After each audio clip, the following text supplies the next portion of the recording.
है आप सभी का study with Swati YouTube channel पर। दोस्तों आज के अपने इस वीडियो में हम बात करेंगे B Ed first semester CSJMU university of Kanpur की। तो यहाँ पर बीएड फर्स्ट सेमेस्टर के जो पेपर हैं वो कंडक्ट कराए जा रहे हैं।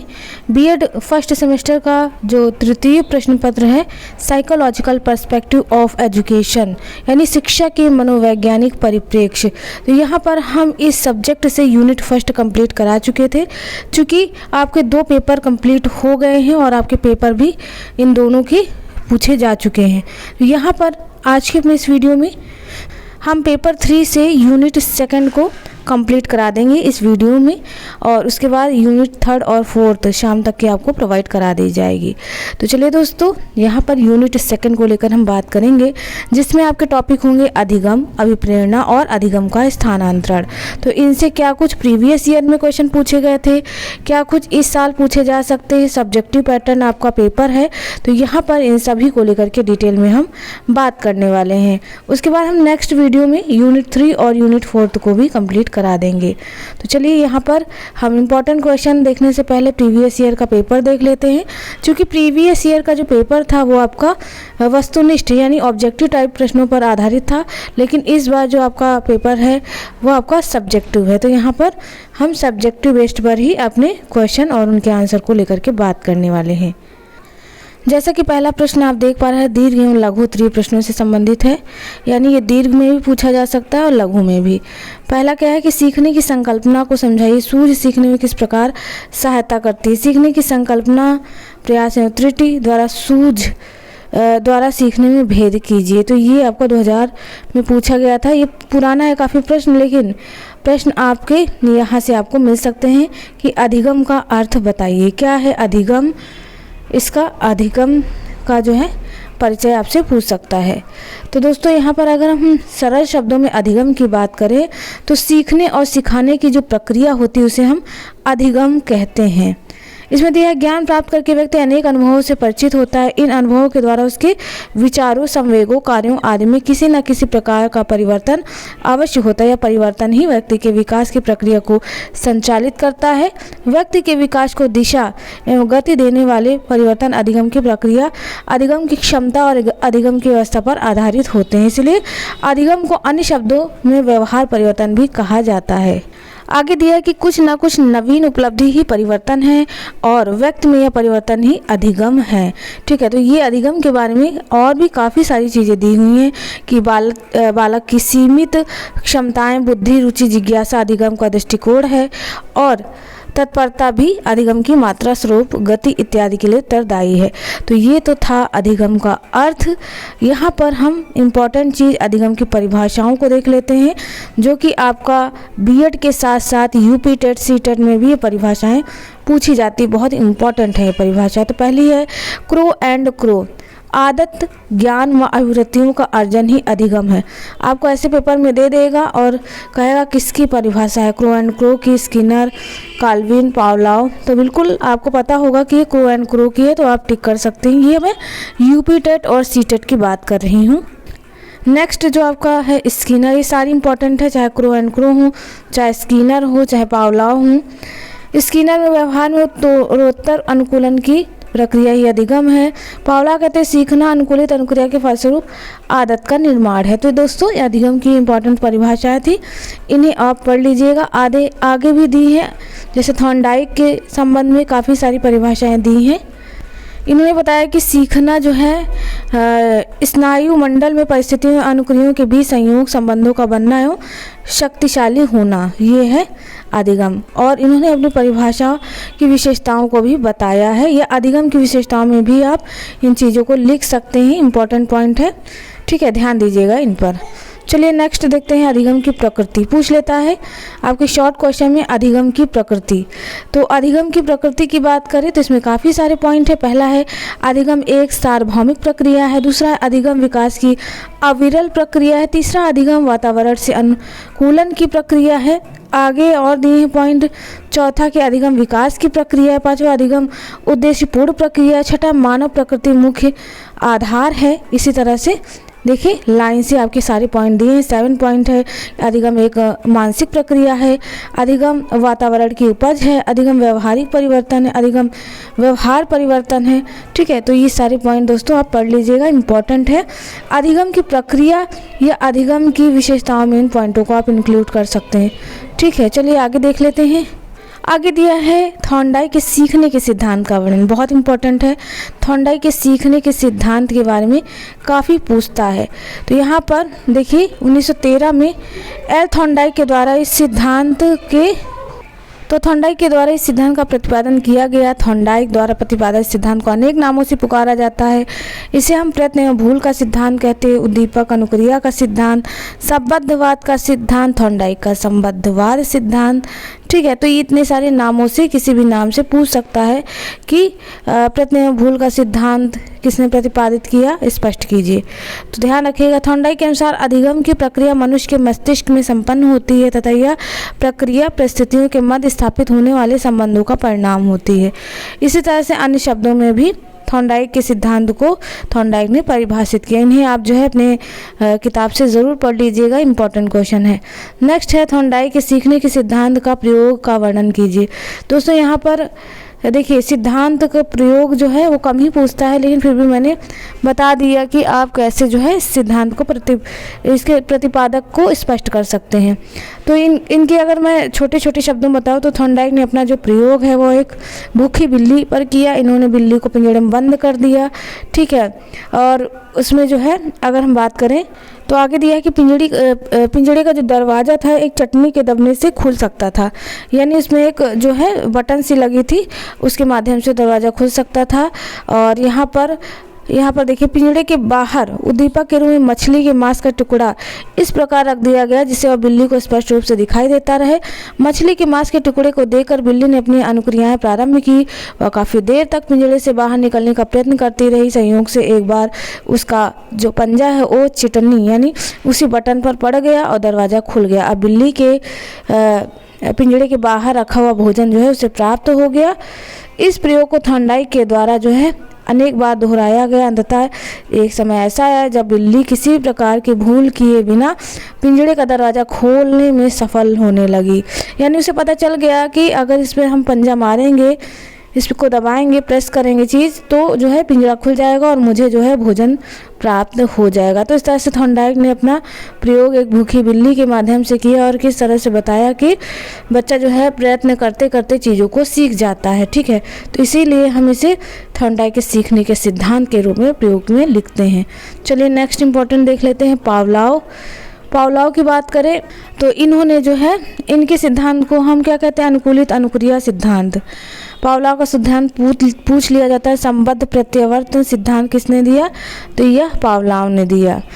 ठीक है, इन्होंने उदाहरण जो है एक कुत्ते पर दिया था। कुत्ते के बारे में काफ़ी सारी चीज़ें इन्हें आप बुक से पढ़िएगा, क्योंकि इन्हें पढ़ने लगेंगे, बताने लगेंगे, टाइम काफ़ी हो जाएगा। ठीक है, तो पावलोव का जो कुत्ते पर सिद्धांत था उसे एक बार पढ़ लीजिएगा। इनकी परिभाषा देख लेते हैं।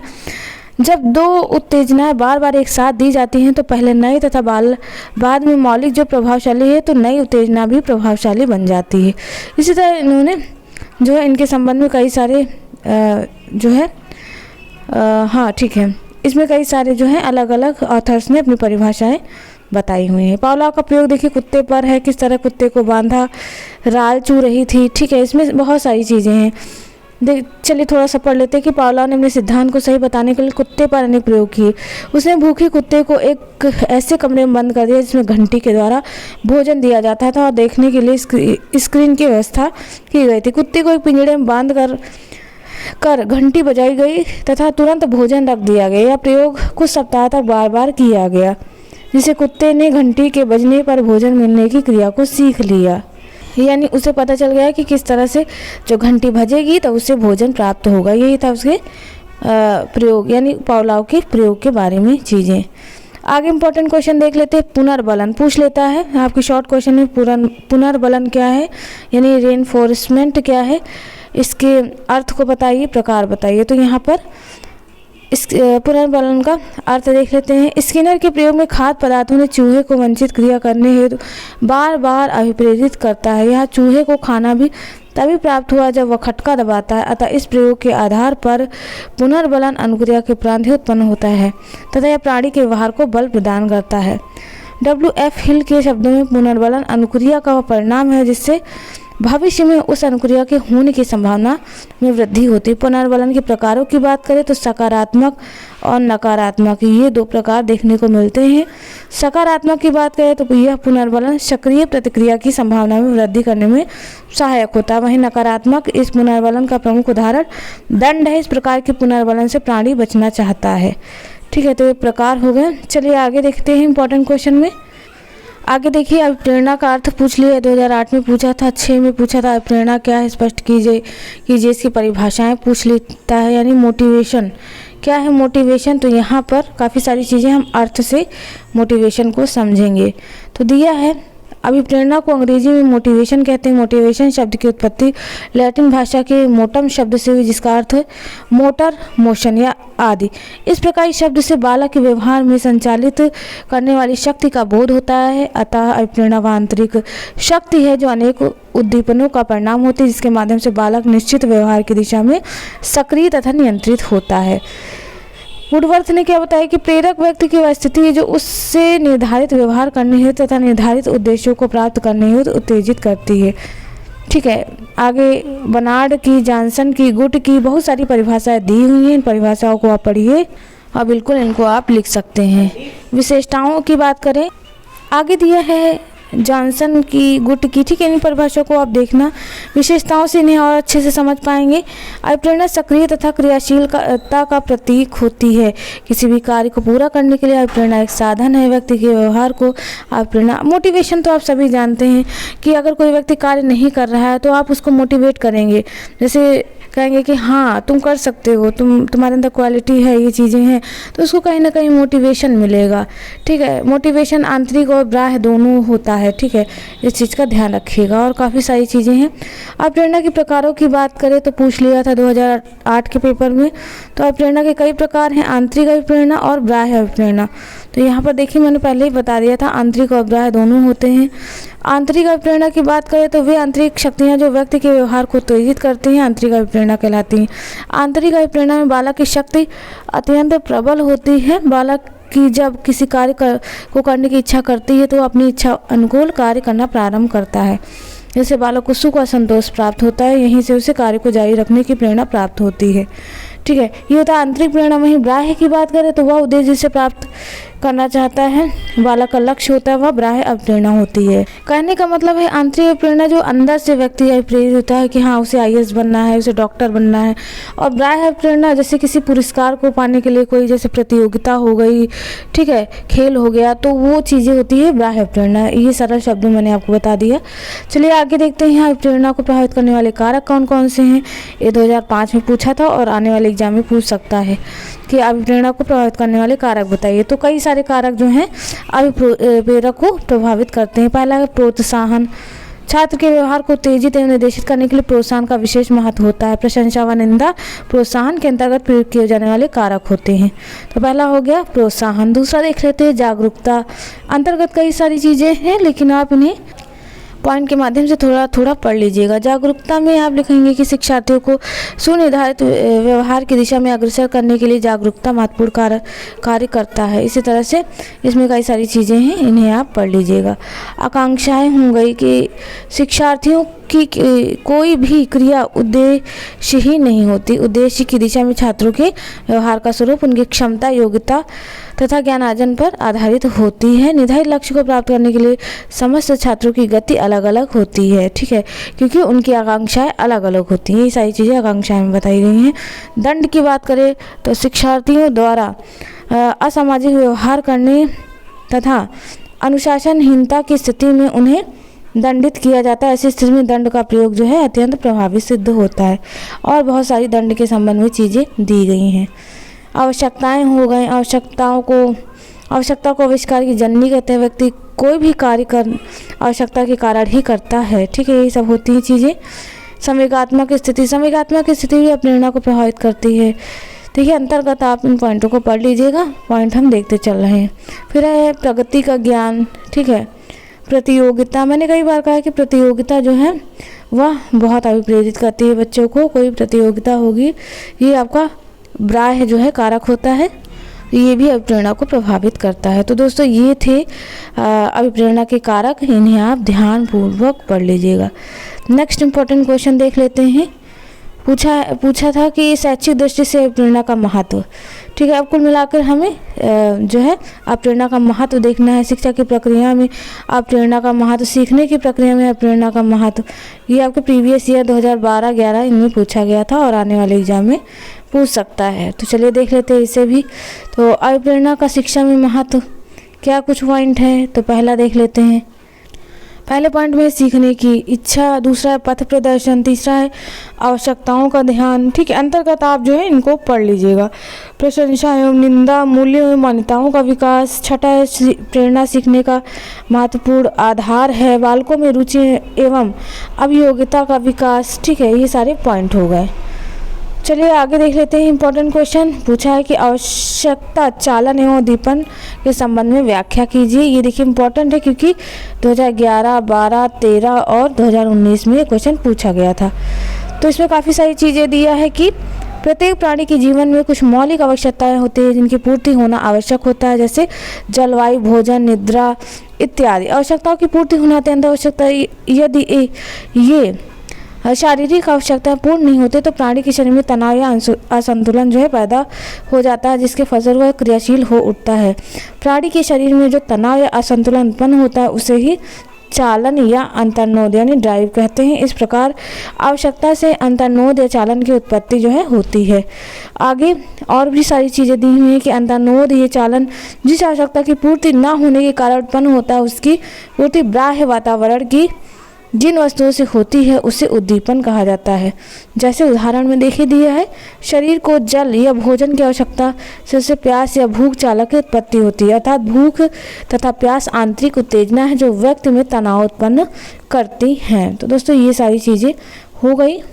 यहाँ पर अलग अलग ऑथर्स ने इसके बारे में भी बताया हुआ है, इन्हें आप पढ़ लीजिएगा।